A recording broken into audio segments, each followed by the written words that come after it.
Richard Grace is always the first one on. Happy Friday. He's either waiting or he's got a robot that just Or he's that got just maybe like some sort of robotic, I think it's a robot that just turns it on immediately. program that's just waiting, and then it's bam, hits it. Yeah. He's usually the first one. Immediately when you go live, he's always the first.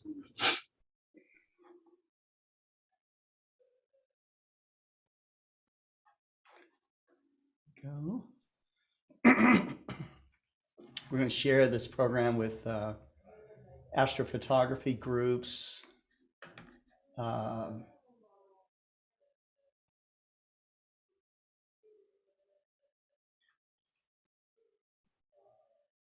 Popular astronomy groups.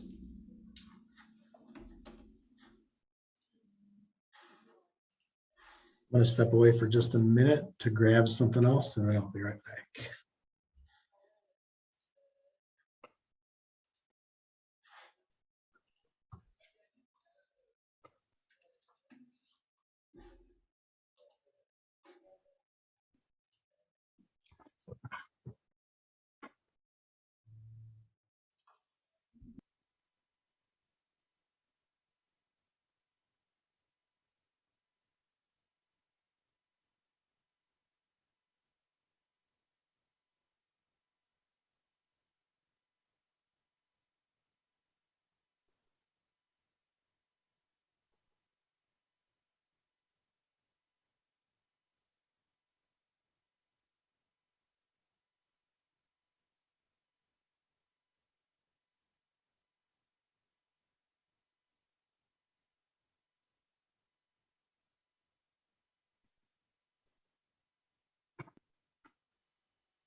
Well, hello, everybody. This is Scott Roberts from Explore Scientific, and apparently my head is cut off. Here we go.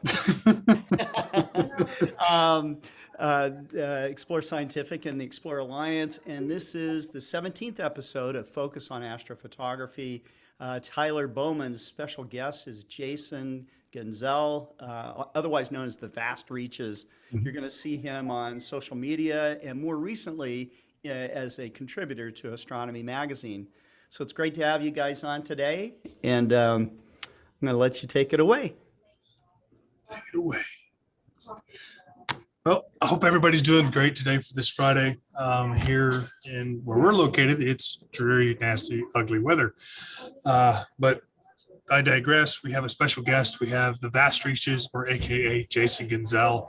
Jason Genzel has been doing astrophotography for what I know is for a while. He'll get into the more details later. He does a lot of Instagram stuff, like I mean a ton. And I know he's working on a website. It's about, I believe it is about complete. Jason, again, will probably go into more detail on that. But Jason, I'm going to let the stage be yours. Just kind of give a little bit about yourself and then we'll go into it. All right, thanks, Tyler and Scott. Thanks for having me. It's good to be on here with you guys. I've been involved in the Global Star Party in the past, so I'm no stranger to the Explore Scientific streams. But yeah, if you don't know my work or my photography, I do a lot of different types of astrophotography, deep sky, planetary, solar, lunar, even wide field and nightscape type work. So I've been doing it for quite a while, and I appreciate you giving me the opportunity to come on and talk about it a little bit. So a little bit about myself. I've, had a lifelong interest in astronomy and space. I actually went to school, graduated with an aerospace engineering degree, and worked in that field, as well as some other fields, automotive and HVAC, and engineering and product design. And then, somewhere along the line, I rekindled this interest in astronomy and ended up getting a telescope in 2013. That was a Celestron Edge HD 8-inch telescope. And I told myself that I was going to start, doing visual astronomy. And that telescope probably had a eyepiece on it just a few times. And I went right into trying to photograph the night sky, and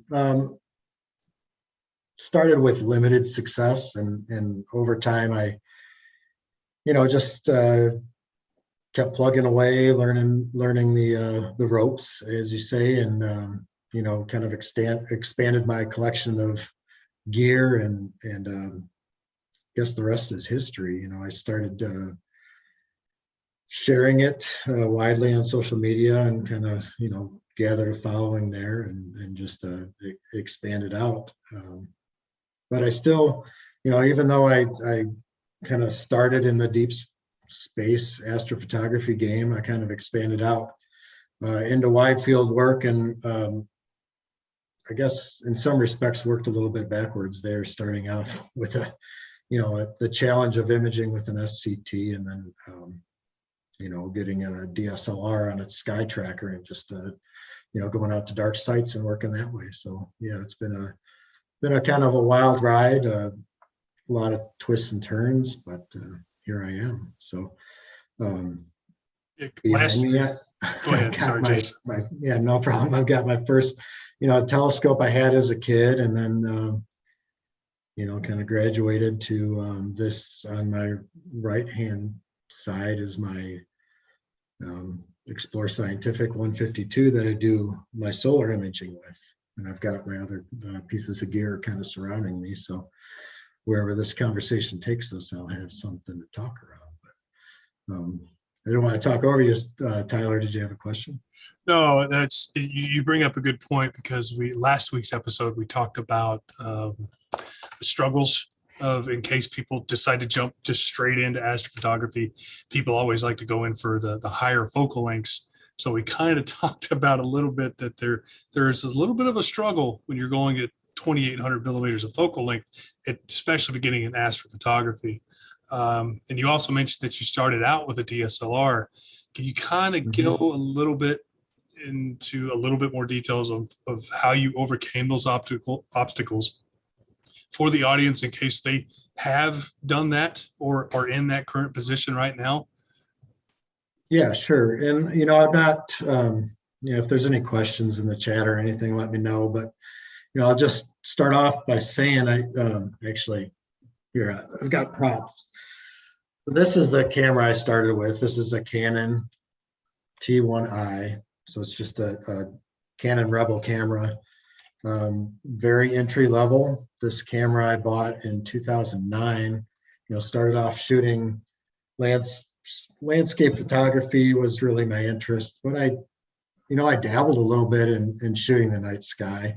I wouldn't say I really started astrophotography at that time, but that's what, a 12-year-old camera now. And it definitely has its quirks, especially with a camera of that age. The sensor technology isn't what they are today. So even starting out on that camera, my challenges are a little bit different from somebody starting out on a DSLR today.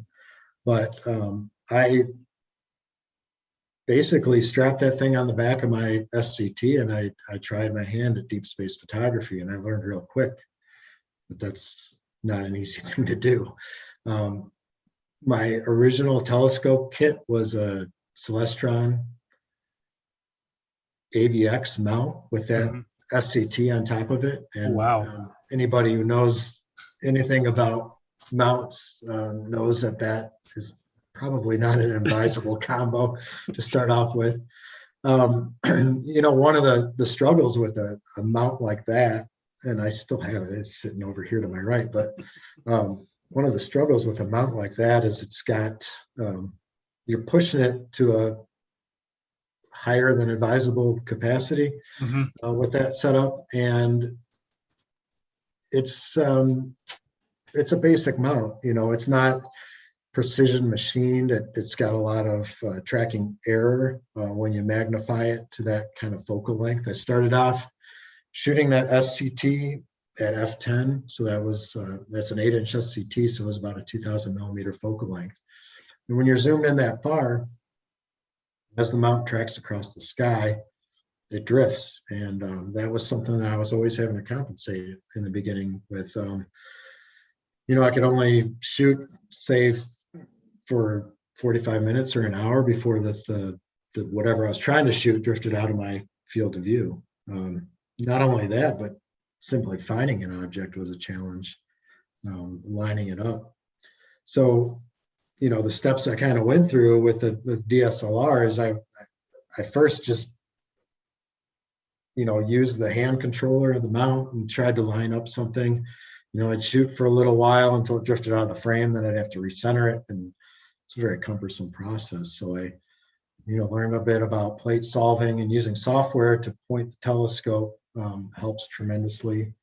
And then you add things like auto guiding to help it track. And pretty soon, even with a basic DSLR like that, I'm able to start getting shots of deep sky targets. So I started shooting galaxies.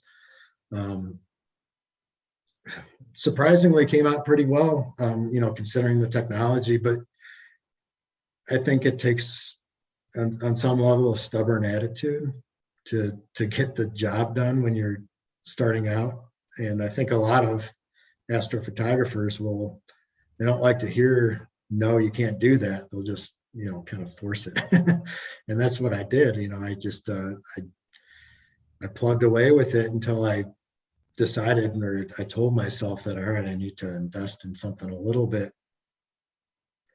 more capable so I can up the game a little bit. And so that's when I jumped into astronomy cameras. And I started off with ZWO cameras, actually the ASI 174, which was one of the first cooled astronomy cameras that ZWO came out with. And I beta tested that camera. I actually have it here. I still use this camera today for solar work, but this was my beta test ZWO ASI 174. It doesn't even have the model number or anything printed on it because it was like one of the first cool cameras they made.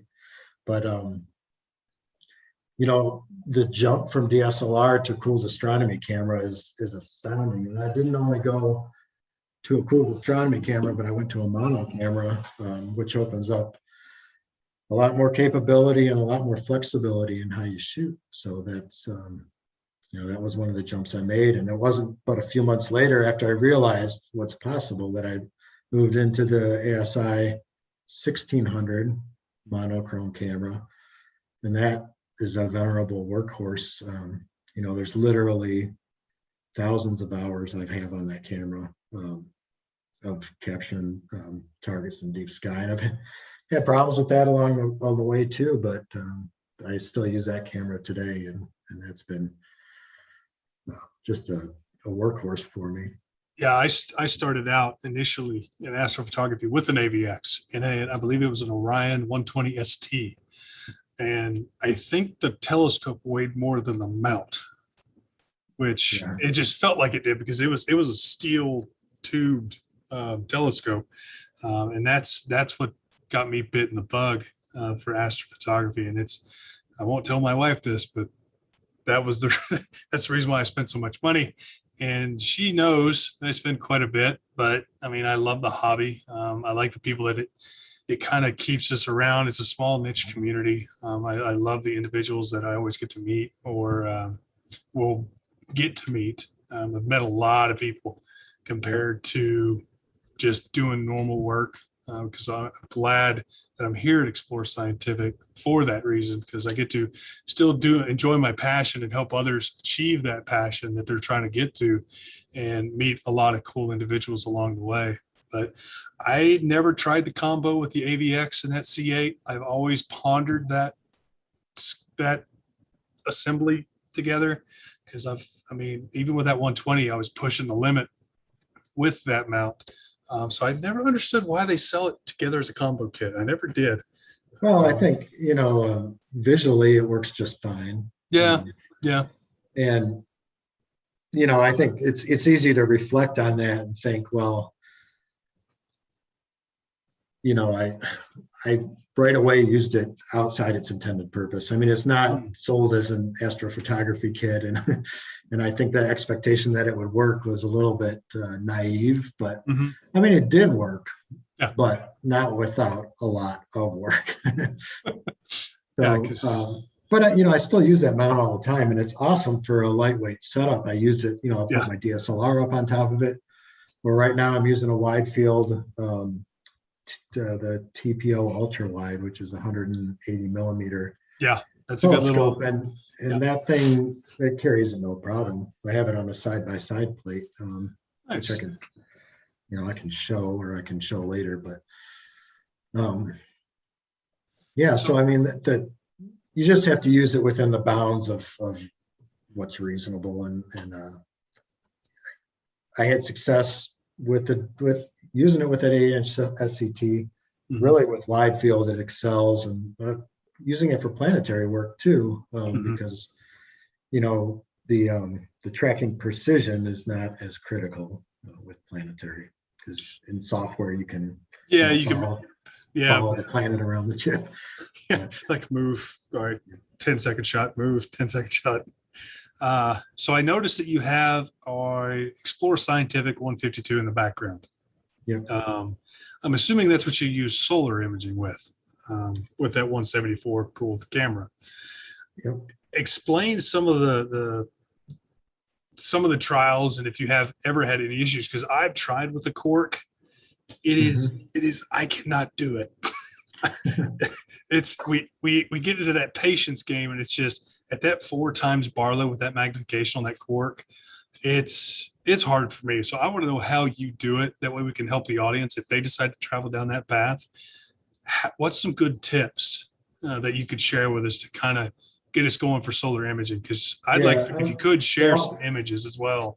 I'll share some images. I mean, first I'll just show this setup again. So if you can see this, this is basically the assembly that I plug on the back of that scope. So try to, but so this is the this is the ASI 174, like I said. This is the Quark here, which is a hydrogen alpha solar filter. And what it does is blocks out all the extraneous light that comes through the telescope, except for the H alpha wavelength, which is 656 some odd nanometers. But the rest of the energy, basically, the rest of the light is reflected out the front of the telescope. And so I have on here some extensions, and this is what I use for an energy rejection filter. And this is just simply a luminance filter, an astronomy luminance filter. So kind of like a UV-IR. UV-IR cut, but it's a dielectric filter, and what a dielectric filter does is reflect the energy. So you want to make sure that you're not using any kind of filtration that absorbs the energy. You want to make sure it reflects it, because that's what sends it back out the front of the telescope and doesn't set things on fire, which this is very capable of doing, especially a 6-inch aperture scope. Yeah. So I try to get this filter, by spacing it out here as far forward in the imaging train as I can, so that I'm not having a concentrated beam of light encountering that filter. So there is one question from the audience that I noticed, and then we go back to more. Okay. So and Annie, it's one of our reps here. She's starting into the astrophotography thing, and I've kind of pushed her to keep doing more. But she's wanting to know, how long ago, or how long did you shoot with a DSLR before you jumped to a dedicated astronomy camera? 2 years. I think November of 2015 is when I got this camera here. And, I started shooting in that with the DSLR in the summer of 2013. So it was just over 2 years. And then once I got into the cooled astronomy camera game, you never looked back. I just started buying cameras. Yeah, that's my problem. Because that going from DSLRs to dedicated astronomy cameras, you're eliminating so much, not really issues, but you're just improving the image that much more. You're getting rid of all of your hot pixels, your thermal noise. Yeah. You're getting a lot more detail in what you're trying to shoot. And that's the ultimate goal, is to get the most out of the image so you can be proud of it. You can show it to your friends, your fellow astronomy buddies, and just gloat. It's a gloat feeling to me, because. So yeah, I mean, the problems with the DSLR, number one is thermal noise and dark current, especially with an older DSLR. And what that does is just contribute noise to your image. The noise factor goes up, so your signal to noise ratio goes down. And once the signal that you're trying to display is buried in noise, it's very hard to extract it.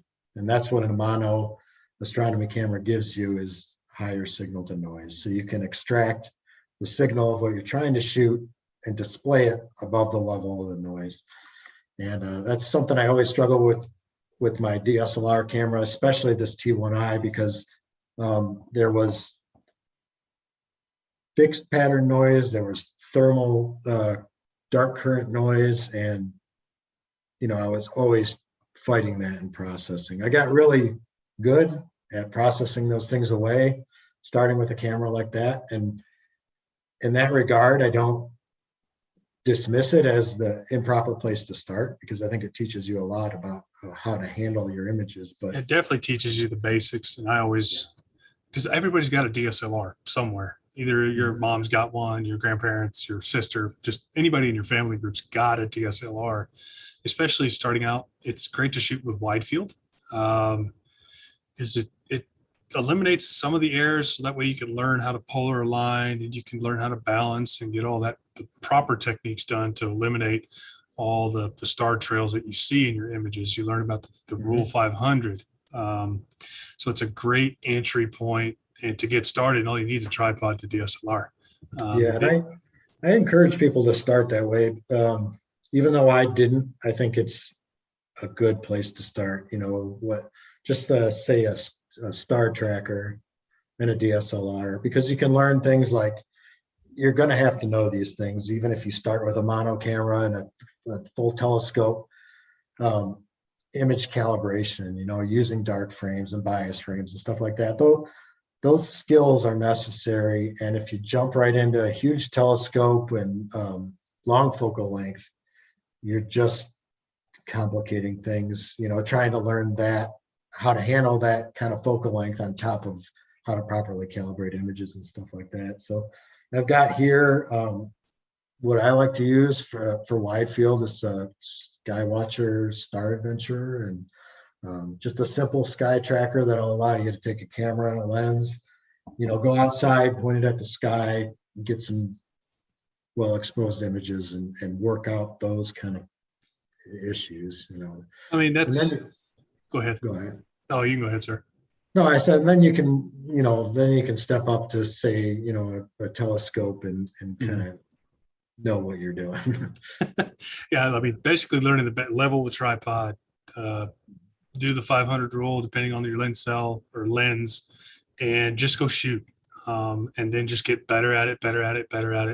And then if you want to modify your camera, you can always modify your camera, but that's where you're going to start encroaching on the same price point for an entry level, in my opinion, a dedicated astronomy camera. What do you think about that, Jason? As far as modifying your camera, do you recommend it? So my mantra is, for anybody starting out, is use what you have. You don't need to spend money initially. There's so much to figure out. Yeah. You can spend a lot, but what you should be spending is time, and not money. So anybody who's got a DSLR or knows somebody who has a DSLR that they could borrow. I mean, DSLRs have a habit of collecting dust in people's closets because they'll just use a cell phone on top of lugging out a DSLR. So, they're around, and if you know somebody who has one that's not using it, just ask to borrow it, take it and try and take a few shots. And I think it's a great way to start. And, if you're into it, and you have to give that camera back to whoever, to the owner, start thinking about a cool astronomy camera, because you're right. There's ways you can improve the performance of these, like you mentioned, modifying them. It's where you take a filter, an infrared blocking filter out from in front of the sensor. It's a destructive thing where you have to disassemble the whole camera. The expenses of doing that, the concerns with their performance afterwards, I think you're better off just buying a small, cooled astronomy camera, one that you can get for, I think the cheapest ones are, you're looking in the $600 to $1,000 range. Definitely under $1,000 range. Yeah, for sure. You can get into one, which you would spend for a base level DSLR anyway. So true. It's very true. Yeah, it's a tough choice to make. I say use what you have, learn the ropes on a DSLR, and then step up to an astronomy camera. But if you don't have access to a DSLR, basic astronomy camera is gonna get you good results once you figure out how to use it. Yeah, well, let's honor let's recognize some of the guests that we have today. Scott, I'll let you handle this because you're better at it than I am. Okay, all right. Well, as we said earlier in the program, Richard Grace is the first to sign on. His handle is AstroBeard. He is also presented on a lot of global star parties, and we hope to see him back soon. We have. He says he's going to be in a different state next time he logs in, like a different dimensional state, or we don't know. Okay. Eduardo Simone is on. He says TGIF. Andrew Corkill from Southern California is watching. Martin Eastburn from East Texas. Got a couple of guys from East Texas watching today. Pekka Hautala from Stockholm, Sweden. He says, good and spooky Friday afternoon to everybody from Stockholm. Steve, who used to go by the handle of Book Davies, is watching. And we have Billy's Astro checking in. Beatrice Hines from Belgium. Hello, everybody. Texas Backyard Astronomy in Glen Rose, Texas is watching. So there we go. He says he loves his 102 ES triplet. Thank you very much. Astro for Dummies. That's awesome at Texas Backyard. So that's cool. Nebula Photos is watching from Boston.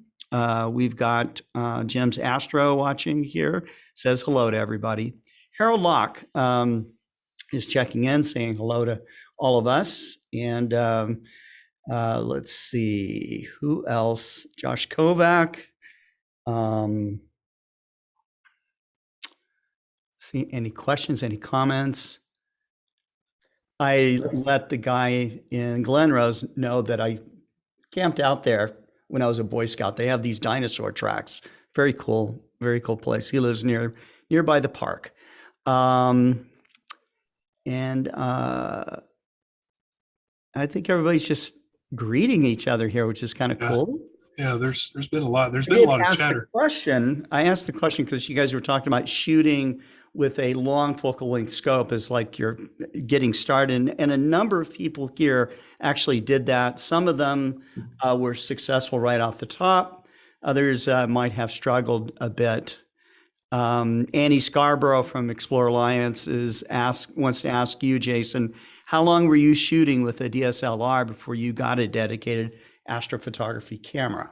Which he answered that already. Yeah, it was about 2 years. Yeah. All right. Let's see. Josh Kovac says his first telescope to shoot with was a 90 millimeter with 1,000 millimeter focal length on an alt-az mount. Okay. Yeah, that'll challenge you. Tougher still, right? Martin Eastburn says he started with a 2,000 millimeter, probably a C8 or a Meade 8-inch f10. Missed that baby. Beatrice Hines says, I started with a Skywatcher Explorer 8-inch, and I still use it. We had 2 clear nights in a row, so I did again some imaging with my 8-inch Newt. Newtonians also have a special issues, particularly with balancing. So, there's probably some tips that Jason could give on that. Collimation. I shoot Planetary with a Newtonian, so I mean, the struggles I've always had with them are related to collimation, keeping them in collimation, and that's a special skill that takes some practice for sure. Oh yeah, Billy's Astro started out with a Meade 10-inch telescope. That would have been 2,500 millimeters of focal length, and a Pentax K1000 35 millimeter film camera. That is definitely the old school for sure. That's kicking it up a notch. Yes, it is. Yes, it is. Andrew Corkill says he had a Pentax K1000, took photos of the moon and lunar eclipses. Excellent. And let's see. Texas Backyard Astronomy, Glen Rose says, my DSLR photos took great in the camera screen, but horrible on my desktop monitor. Very frustrating. That's what happens when they're 5 times the size. Right? They're 5 times the size. That's right. You start automatically pixel peeping. Let's see. Richard Gray says, I found 731 millimeters. It was a great focal length for my first serious scope for astrophotography, but I feel that 650 to 1,000 is a great start. I think that gives you enough image scale to do a lot of stuff. It does. Yeah. But not so much focal length that you're really fighting periodic error and wind and, all kinds of issues. It just gets harder and harder as you go longer focal length. Yeah, for sure. Well, that's a good list of people. I know a lot of them, so welcome everybody, and thanks for joining in. But we can look at some images if you guys want to. Let's do it. We started talking about DSLRs and wide field, so we can jump in there. Let me share my desktop, and maybe this will spur some. That was not what I wanted to do. Maybe this will spur some additional conversation also.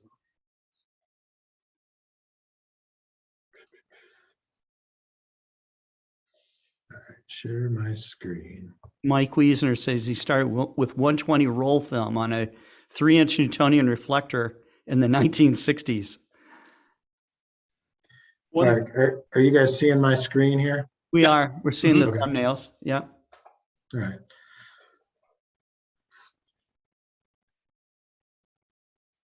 All right, so we can start off here. I just want to do a little demonstration on, things that are possible with a wide field setup. So I shot this one actually just about 2 months ago. This was on a beach in northern Michigan, looking towards the setting Milky Way. And this was shot just after the moon set behind the trees. So that's what the glow is there. This is on the shoreline of Lake Michigan. And again, it was shot with the Skywatcher Star Adventure and a Canon 6D.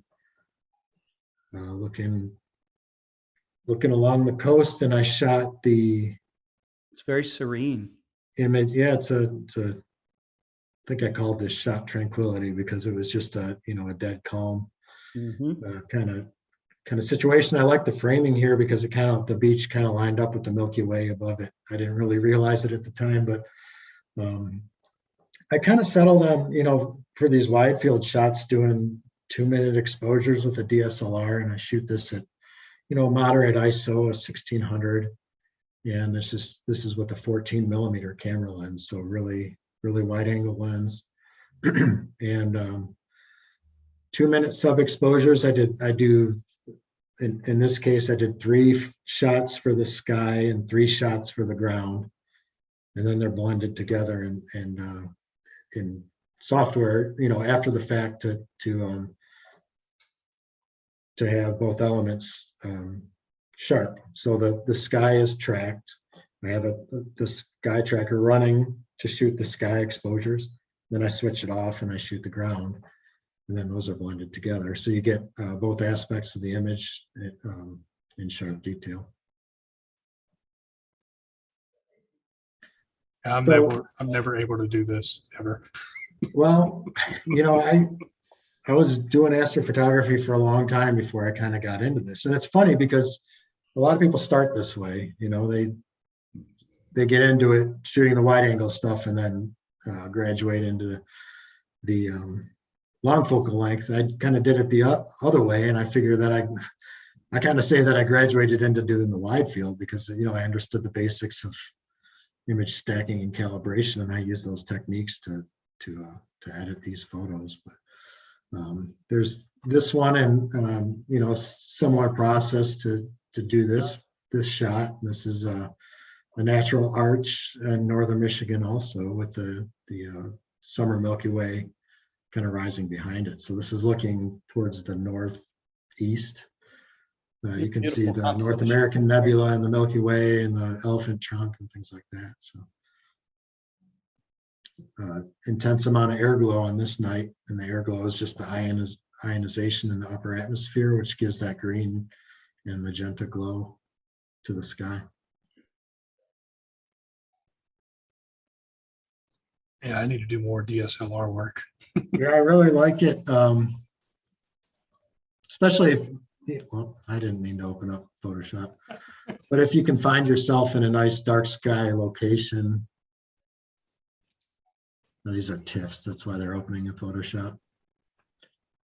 All right, well, Photoshop's going to open in the background, but I should be able to just hop over to this image.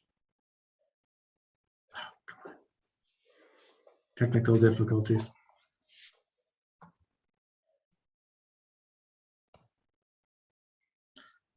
All right, so this is this is actually the partial solar eclipse, the annular that happened last June. And I shot this again in northern Michigan, looking towards the Mackinac Bridge, and Mackinac Island is in the background there. Lucked out a bit on the circumstances, and I got a bird, flying right in front of the bridge, in front of the eclipse. So there's a lot of layers to this photo, but thought this was an interesting, way to do astrophotography too, daytime astrophotography. And this is another shot looking at the Big Dipper. Oh, that's cool. You know, a lot of these shots, you know, we struggled in the summer with the wildfire smoke, both this year and 2020. And that's what's going on here. So the horizon is really just blotted out with the smoke, which, you know, seeing the constellations through that, the bright stars have this ethereal glow, which give a really nice touch to the images, I think. So Yeah, looks good. not only that, but even the light pollution looks nice. You know, I mean, it does. get the glow and the coloration from the The there's smoke. actually a city there on the other side of those trees, but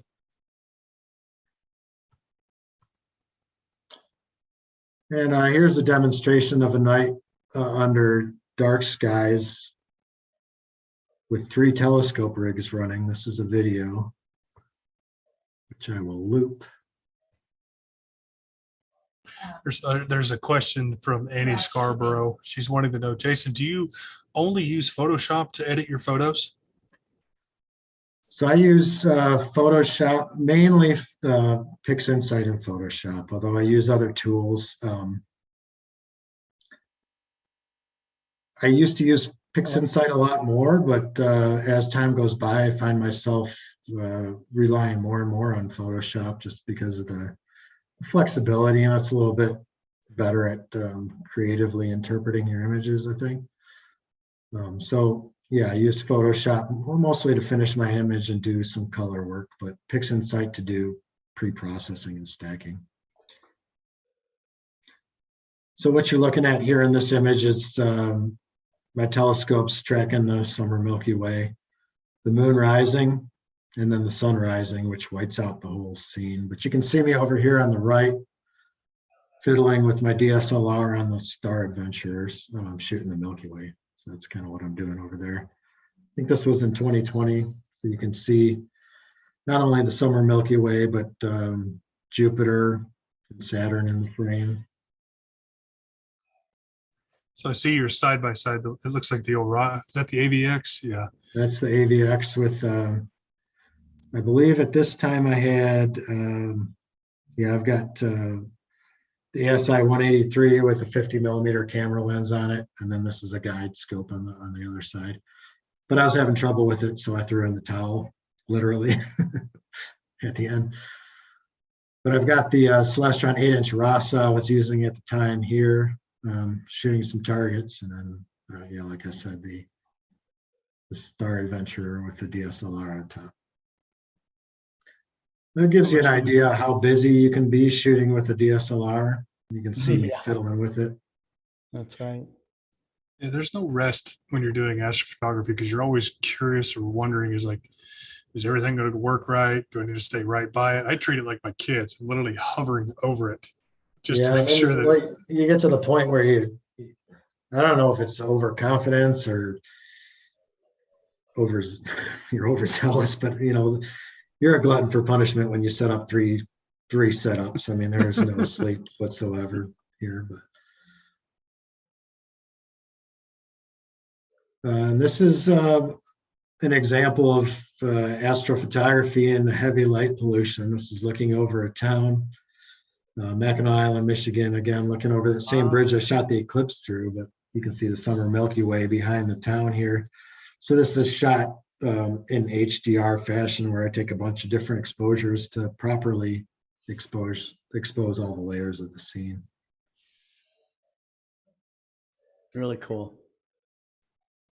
And this is again shot with a DSLR, and I think this was at the 135 Rokinon, 135 millimeter Rokinon. That f2.8 lens. It's f2. This was shot at f2, but it's again, it's the Canon 6D, not modified. So one of the advantages of shooting at f2 is pulling in some faint signal and some hydrogen alpha, which a DSLR struggles to do, but at f2 you're able to do it. But some pretty good resolution here, considering it was 135 millimeters into the Orion Nebula and the Horsehead and the Flame. M78 down here with the Belt of Orion. God, It's there's even so some much fainter. nebulosity there. It's like Yeah, this is at first difficult to even recognize it's Orion. yeah, And then you got, what is that, Casper at the right above Antonov? Casper's ghost, if they right above the horseshoe. this That one. You got your mouse here, over it. Nope. To the this one. right there. Yeah. Yeah. I think that's it. Yeah, it's shots like this that you do, and you're like, you end up tracing down what those things are. I've shot a lot of these separately, but to see them all in one field, it's pretty cool. Again, I dabble in this wide field stuff. I would no way say I excel in it. I've only done a few shots But this way. you said this was done with a DSLR, Yeah, this is the Canon 6D. and you're able to pull the dark nebulae out, and that's pretty impressive and hard to do. Even Yeah, with, this was shot in Bortle 2 skies, so that helps. Yeah, And that does help. also, pulling dark nebula out is easier than pulling HA out with a with a non-modified DSLR, especially the fainter stuff. So. And this is that same beach that I shared earlier, the moon setting with the Milky Way. You can see as the moon goes behind the clouds, how the scene kind of deepens. Cool. darn that giant light bulb. Yeah. Those look incredible, Jason. They really do. Yeah. The bad thing is we haven't even got to the good stuff yet. Yeah, so those are my skills as a wide field astrophotographer. Again, it's pretty challenging. Jim's Astro wants to know, have you been to the Headlands by Traverse City? I have during the day. I've never shot there, but it's a dark sky site that's up in near the tip of the Lower Peninsula in Michigan. But yeah, so they've got a nice astronomy park there with an observatory set up. I have been there, but never at night to shoot. All right, what do you want to look at? Comets, deep sky, equipment, or planetary? Well, we got about 20 minutes left of the show. I know you've done some deep sky stuff, but I think everybody wants to see your solar and planetary. But I mean, people in the comments could definitely shout what they want to see and be mesmerized by what you can do. Mike Overacker says, this is some of the best imaging I've seen of the Orion region with an unmodified DSLR. Oh, well, thank you for that. Yeah, so we're going to look at some of the solar We want to stuff. see comets. This is one of my more favorite recent images of an active region of the sun. But so this is shot with a telescope over my shoulder. You're probably not seeing my face right now, but shot in hydrogen alpha and then colorized, and obviously processed to bring out some details. I've worked pretty hard to try to develop a unique style of working with these photos to bring out the contrast in the structures and in the chromosphere of the sun. So this active region here has a few sunspots. This image is inverted so that the sunspots show as bright, but it really helps you visualize the structures in the chromosphere, the hydrogen alpha layer of the sun. I think people are getting ready for Halloween. Martin Eastburn says there's evil eyes and a nose looking left. Yeah, everybody sees stuff in these solar images, fine, but Josh says can't unsee it now. The devil, maybe. Devil in the details. Yep. That's why they say that. Mm-hmm. Yeah, so that's a wide angle, and then a wide-ish angle with a 6-inch telescope in the Quark, which has an internal Barlow. You get really zoomed in images. So this is the full field of view I just showed you, but zooming in a little bit further, you can see detail down into some of these sunspots. That is really an amazing image to me. I mean, it's just detail everywhere you look, and it just seems so high res. I know it is, but it's just uh, it makes me really want to just kind of dive in and look inside of that sunspot right towards the center. I would like Yeah.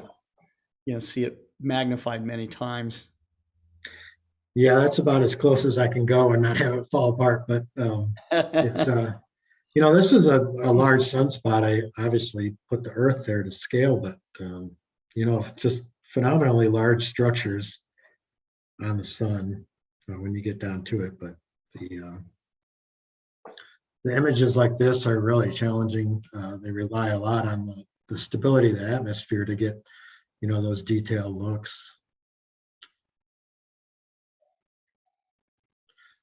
There's another, obviously heavily contrast enhanced, but this is just to pull out the structures in the chromosphere. Super detailed. Yeah. I don't know how you do this. I'm gonna have to take a one-on-one with you, and granted, I won't have to get a cork, but good golly, man, that's insane. Yeah, it's tough. It's tough to get those details to reveal themselves because when you see raw imagery of this, it's definitely not contrasty. So you have to work with it extensively to extract those structures. We have one comment. Mike Overrackers wanted to know what filter was used. Yeah, so these solar shots are all with the quark, Daystar quark chromosphere version, which I'm holding here in my hand. I don't know if you can see me or not. And don't you have a UV-IR or a luminance filter at the other Oh end? yeah, I do. Just for energy rejection, it's a luminance filter in front of the quark. So it's a UV-IR cut. And that's the Astronomic L1. Now, I notice you have some extension tubes on there. Which extension tubes are those, so I can write that down so I know how to achieve focus? These are two 35mm extension tubes stacked. One's from High Point and one's from OPT. Jim's Astro says your photos should be NASA APODs. I do have two that were selected for APODs. They're deep sky images, but never a solar one. This one's a cool one too. This is an active region. Got the number down there in the corner, 12822. But this was shot in hydrogen alpha also, and this is more of a natural appearance. It's not inverted. So what you see naturally on the sun when there's an active region are the bright regions. You're actually seeing down to the photosphere below. The darker areas are hydrogen alpha structures, which are floating on top of the photosphere of the sun in the chromosphere. Another question from a Nebula Photos, which I believe is Nico, which is Nico. another. Yeah, he's asking a question for you. What is the AR identifier at the bottom right-hand corner? Name of the sunspots. Is it the name of the sunspot? Yeah, so all the active regions of the sun are named, I believe, by NOAA, which then I could be wrong there. But anyway, AR stands for active region, and it just denotes a region where the solar activity is higher and sometimes contains sunspots, sometimes not, but often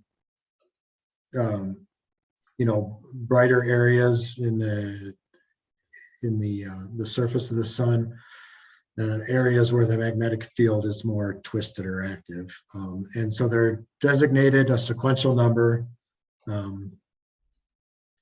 Basically, as time goes by, those numbers just go up. And I believe they started naming them in the late 70s. And so they're already up to 12,000. I don't know what their number they're on now, but a lot of times they'll drop the 1 and it'll just be a 4-digit number.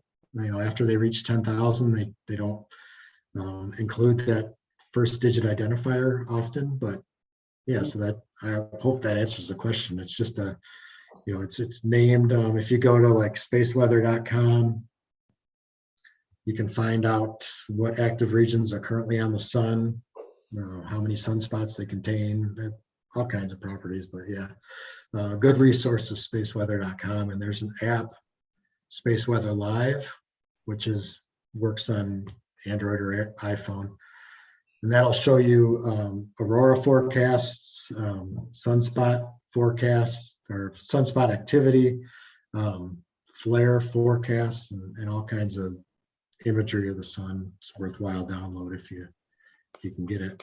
Perfect. Well, show us some of that wonderful planetary that I'm seeing in here, if you don't mind. All right, yeah, so this is Jupiter taken on August 4th of this year, and this is with the moon Io, or EO, however you choose to pronounce it. Shot in infrared and RGB. So when you shoot with an infrared filter, you can improve the stability of the image, and that allows you to extract more detail. So oftentimes I'll shoot with infrared, a near infrared filter as my luminance. One thing that does complicate is displaying the true color of the image.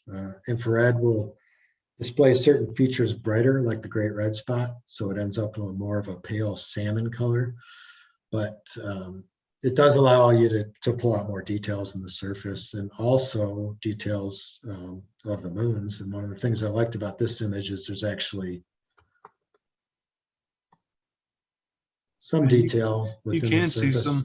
That's of the pretty moon. cool. That is really nice. And I've overlaid that alongside of planetarium software that showed the orientation of EO during that time, and it is showing the surface features of the moon. It's one of the rare times when I've actually been able to pull that out of an image. And then this planetary shot, I'll hop over to the equipment real quick, but I use a 12-inch Newtonian for my planetary work. This is on an EQ6R mount. This is a TPO f4 imaging Newtonian, and I use a 5x TeleVue PowerMate Holy to moly. amplify the image. And then this is the ASI 183 mm Pro camera. So I'm shooting at somewhere between 6,000 and 7,000 millimeters of focal length for these images. Well, I got a couple questions, but Okay. we have one in the audience for Beatrice Hines. She's wanting to know on that Jupiter image that you just showed us, what filter did you use for the Jupiter image? If you use it, or if you've any use for it? I'm assuming she's talking about the IR filter that you were talking about. I'm guessing, not sure. What's the question? Is there any other use for it, or what's the Yeah, question? she says, what filter did you use for this Jupiter image? If any use for it, if there's any use for it. Well, yeah, to shoot to shoot this image. I guess I'm not understanding the Yeah. question. The specific filter I use is the Astronomic Pro Planet 742, which is a filter that passes infrared light beyond 742 nanometers. And I think she's wanting to know, do you have to use it? Or is No. it something? Okay. no. Planetary can be shot. Is there a number other of- uses for it? Yes, there are, and I can get to that later. But it can be used for deep sky imaging, and I have used it for that purpose before. But it's designed around planetary imaging, and that's just because one of the things you fight with planetary imaging constantly is the stability of the atmosphere, the atmospheric seeing. And using an infrared filter allows you to focus in on an area of the spectrum where seeing, that's less affected by seeing. So it gives you a more stable image, one that you can apply sharpening and post-processing to deconvolution or wavelets, whatever you choose to use. And then you can extract a sharper image ultimately. So that's why I use it for planetary, especially for my location, far enough north to where I'm shooting planets at a lower altitude. Jupiter this past year got up to about 30 degrees above the horizon. So I'm shooting through a significant amount of atmosphere.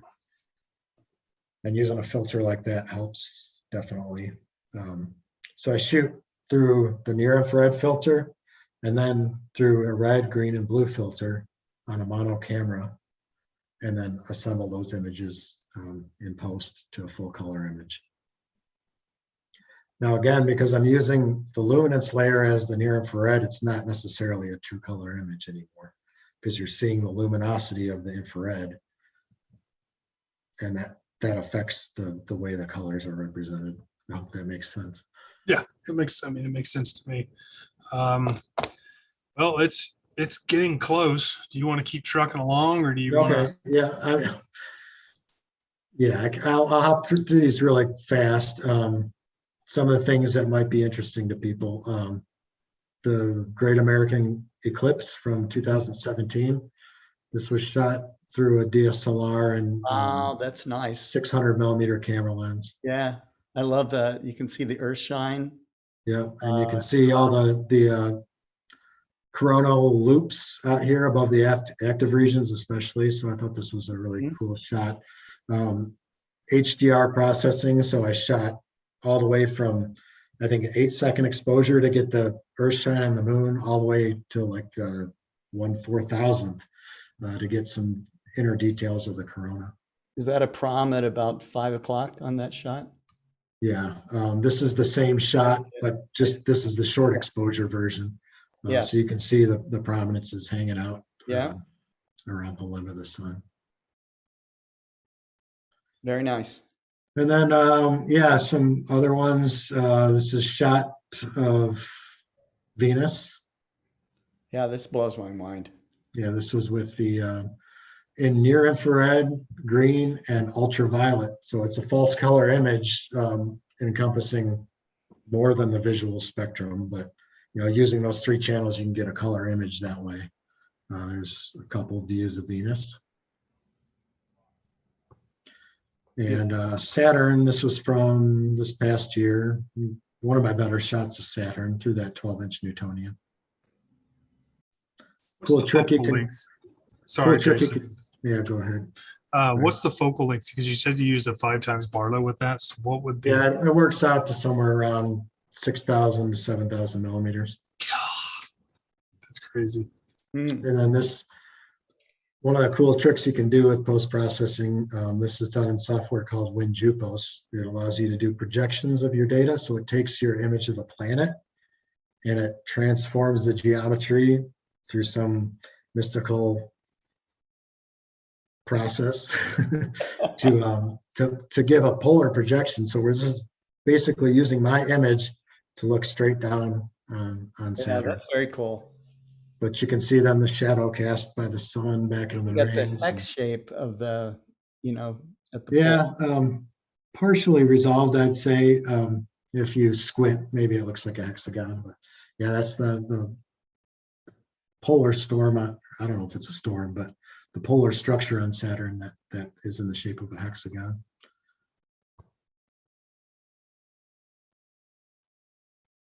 And these are my 3 best from, I think, 2020. Those are 3 really nice images. That Yeah, Mars shot is spectacular. I love Mars. Love shooting that planet. Yeah. That was when it was near opposition last year. Yeah. I think that the largest it'll get next year will be like early December. It's supposed to get like 17 arc seconds. I think that image of Mars is actually larger. Deep sky, I've got a ton here too. Oh, this one's maybe a good one to show. Because this shows a progression on the Andromeda galaxy. So the upper left was shot with this Canon T1i I showed at the beginning of the talk, and a 50 millimeter camera lens. my first shot of a galaxy. I was super excited. It's actually scaled and oriented exactly the same as the one on the right, Wow. if you can believe it or not. The one on the right was shot a few years later using a 6-inch Newtonian and the same camera. So at 50 millimeter focal length on the left and 600 millimeter on the right. Just shows you how much you can do with the same equipment, same camera equipment, different telescope, but that just with the knowledge of how to process and edit the photos. And then down below that is a zoom in of this bright star cluster that's NGC 206 in the Andromeda Galaxy. This is shot with the 8-inch SCT. So And you can pretty. actually see individual blue supergiant stars within that cluster. Lots of You know. H2 regions out there too. Yep. Very cool. That's kind of a cool demonstration of progression. And what span of time is that? So I shot this one probably in 2012 or 13. Mm-hmm. And these two were shot in maybe this one in 2017 or 18. So you're probably looking at 5 or 6 years. Yeah. Wow. Working on it. But yeah, I mean, I love shooting galaxies, and I've got some good examples shot, not bad, I would consider, from a suburban backyard. 8-inch SCT. Yeah. This is the Needle Galaxy. This is NGC 660. It's a polar ring galaxy, a really interesting structure on this galaxy. It's a ring of star-forming region around an internal, it's surmised it was a Interacting lenticular galaxy. galaxy. Yeah, that's incredible. Yeah. Was this also shot with a Newt? No, these are, most of this deep sky stuff is shot with the 8-inch SCT. Except for this one, this was shot with Dustin Gibson's 17-inch plane wave in California at the OPT observatory, but fairly short exposure compared to what I'm used to, but that's what you get in a remote observatory in dark skies. Really cool, Mm-hmm. Galaxy clusters, and amazing shot of M106. Phenomenal data. This is M74, M63. Feel bad just flipping through these galaxies, considering how much time I spent on them. Oh, this is a cool one. M61. Shot this. Oh, never mind the music. I shot this over a span of time in 2020, and a supernova popped off while I was shooting the luminance frames over the course of a few months. So you can see it. Just saw it pop, but that's and then this is the final stacked image with the supernova there. That is super. So did you get it? Is that a discovery for you? No, I learned about it after the fact. I was already shooting that galaxy at the time, but I'll play it back one more time. So these are just all the luminance frames that I shot over the course of a few months, stacked in a video. I maybe took 500 or 600 frames total of the galaxy, but in the last sequence here, that supernova just ignited and showed up in my luminance frames. That was pretty cool. That was very cool. Dumb luck that I was shooting it at the time, but it's impressive. This is the Sol Nebula. This is actually, this image was awarded in the APOD. So this is a starless image of the interior region of the Sol Nebula. Thought this was a pretty cool representation in the Halloween season, because I look at this and I see some kind of, I titled it Demon, but I see it just looks like some kind of evil mask staring back at me there. Yeah, it does. And this is the interior of the Heart Nebula. Lot 15 here. Golly. Close up of the elephant trunk. dark nebula called Bernard 175 with the supernova remnant in the background. Have you seen a wide field of that particular one? Yeah, it's cool. There's so much going on in that field. Mm-hmm. This is one of my favorite galaxy shots with the 8-inch SCT. This is ARC 273, which is the rose made famous by the Hubble, but I decided I'd shoot it, and it's a tiny, tiny little thing on the camera sensor, but this is cropped into the very center of the image to show it. It almost looks stylized or something, you know? Yeah. Well, yeah, I mean, you get to the point where you're shooting these tiny little things with under so much light pollution, you got to noise reduce it and stuff like that. So yeah, they can get some sort of a fuzzy kind of cartoony look to them. All these curves and stuff. Not, Yeah. I think it's stunning, and I can't imagine you could process it any better. So it's really great. Yeah, famous ones, Eagle Nebula. This is Jones Emberson 1, which is a planetary nebula, very faint. This is a cool one because it's got background galaxies peeking out. Oh yeah, look at that. I love to see. Cool thing about this one is you can actually see background galaxies through the interior of the planetary nebula. Wow. Yeah, that's cool. This was actually an apod too. This is the Jellyfish Nebula, which was popular narrowband target to shoot. But I shot this one with just an hour of exposure, and this is actually the planet Mars, shot with a narrowband filter, so it dimmed down the planet enough to where I could get them both properly exposed in the same frame. Mm-hmm. They tend to like topical things and at apod, so this was when Mars transited right next to this object in the night sky. So Pekka comments, he says, I'm going to have to get the Hubble Space Telescope for a couple of minutes to reach those captures. This is the Tulip Nebula and the bow shock from the Cygnus X1 black hole, which is right here where my mouse is hovering. Wow. That's one of the few times you can get direct evidence of a black hole, shooting in narrowband.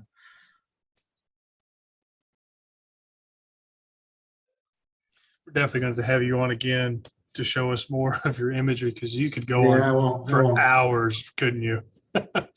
I'm clicking through them really fast here. Oh, you're fine. This one's a cool one too. This is there we go. Comet Neowise from 2020. I'm glad I was able to experience that one. Yeah, this pretty much highlights my experience with shooting the comet. I never got a good shot of the comet because there was always clouds passing in front of it. Mm-hmm. But I can play them back as a video and it looks nice. But if I try to stack it, it's a complete mess. Incredible. But not only a ton of space junk passing through the frames, but also fireflies, if you can see them, the green blobs pop up.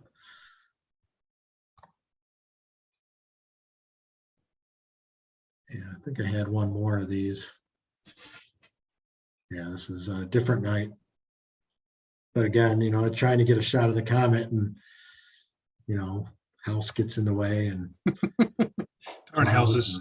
Yeah. Darn houses.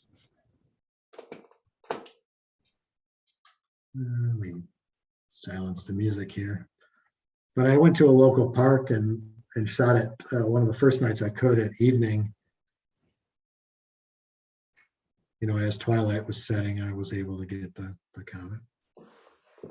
But again, I tried my heart out to get a shot of it that I could stack, and I kept having clouds passing in front of it. Or for example, like this one, I shot on a fixed tripod, so the stars were trailing in the exposure, so I couldn't stack it.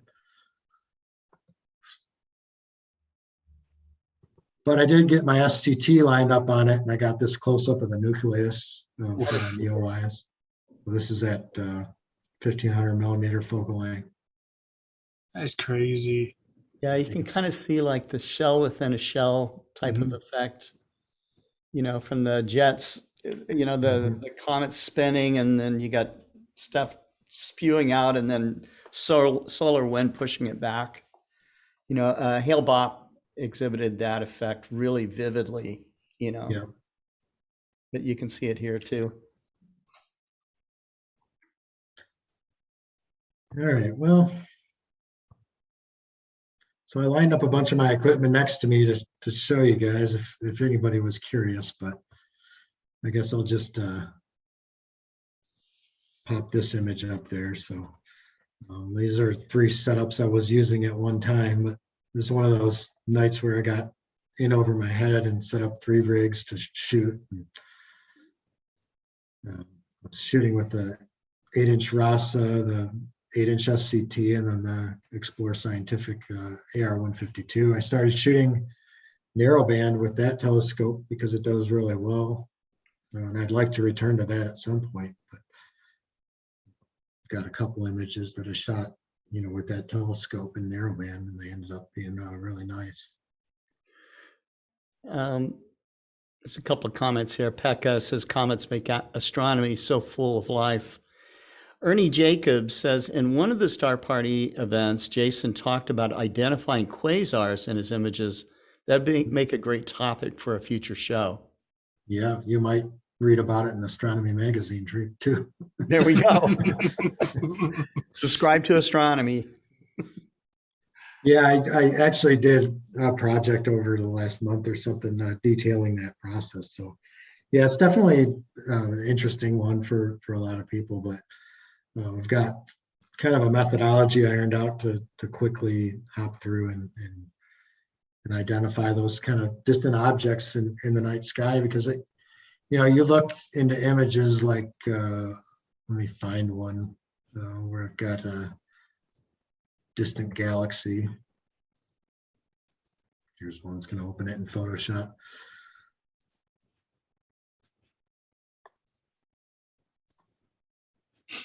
This is Hickson 61, which is the box galaxies. That's But you can cool. see this field is just littered with background galaxies, little tiny ones. And I shoot an image like this, and I start questioning, what are these things? Can I find out more about them? And the answer is yes. There are ways to drill down and easily identify these things. There's edge-on spirals. They look like the Needle Galaxy, just a tiny distant version of it. Right. That's crazy.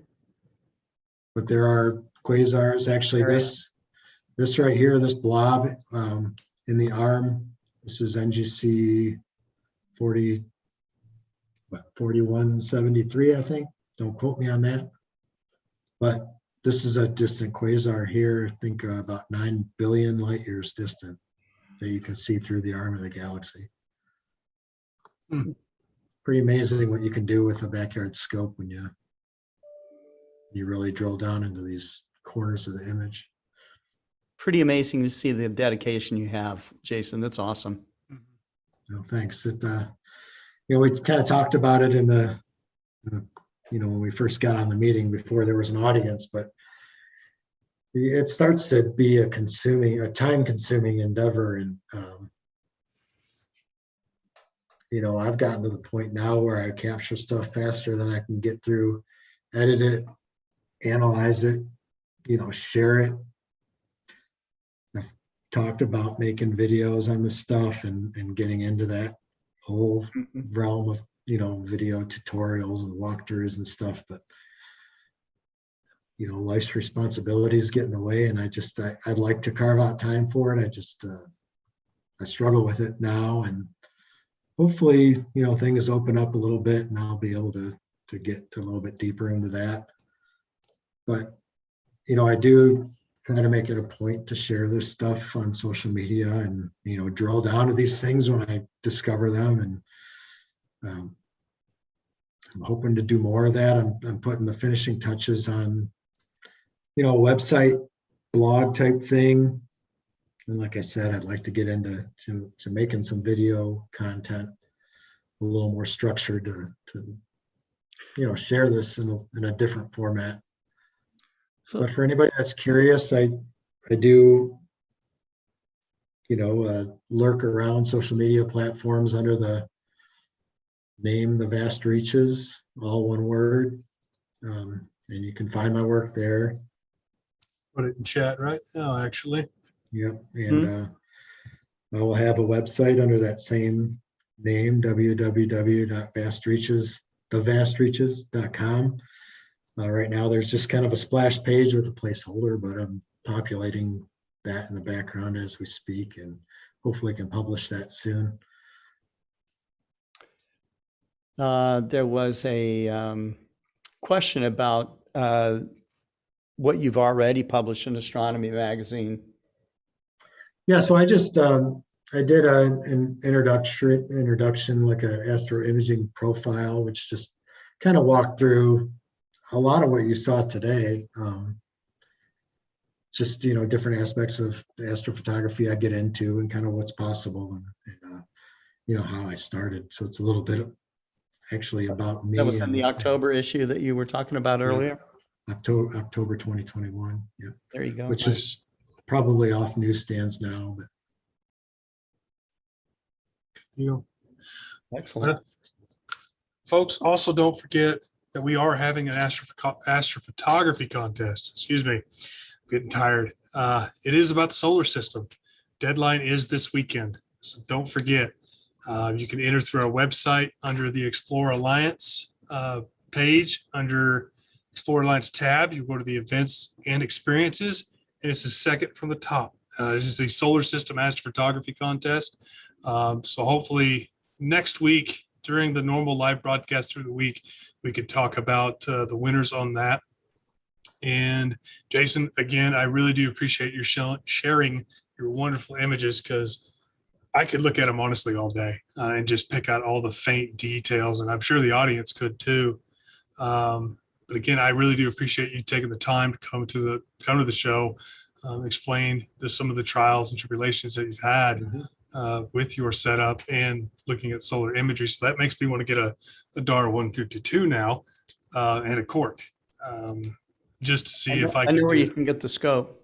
I think I know a good. Yeah. I think I know a place. I think I do. I'm waiting for the 8-inch version. We talked about that. What about the 12-inch version of that Oh, scope? that's even better. Even better. Yeah. But Excellent. guys, we appreciate everybody that stopped in to say hello and ask questions and enjoy the great things that the vast reaches, or Jason Gonzell, what he's able to do. And we hope to see you guys next week on Focus on Astrophotography. Every week, 4 p.m. Central Standard Time. I believe that is correct. Scott may have to correct me. On Friday. We're going to have a great show next week. It's going to be a local group, or a local husband and wife team. We're going to talk about their trials and tribulations with astrophotography for 7 months that they've been doing it. And they have produced a lot of great stuff. So we hope to see you guys then. Other than that, Jason, again, I really do appreciate it. I appreciate the audience that stopped by and say hello. That's all I've got. Yeah. Yeah, thanks. Definitely thanks for having me. And I'll hop into the chat here and see if there's anything that I should address. But I appreciate everybody commenting, and glad y'all enjoyed the images. Thank you. It's always a pleasure, Jason. It's awesome. Reminding everybody, next week we will not have a program on Tuesday because I'm taking the day off. Okay, so but we do plan to have a Global Star Party on Thursday night. Normally it is on Tuesdays. So up until then, I will see you on Monday with Dr. Daniel Barth on How Do You Know? And then we're back on Wednesday. So till that time, you guys have a great weekend.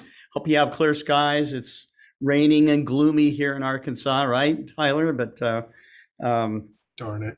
but that'll Here pass. too. And we will. Yeah, it was a great audience today. A great presentation by Jason. Tyler, thank you very much, and we will see you next week. Take care. All right, thank you.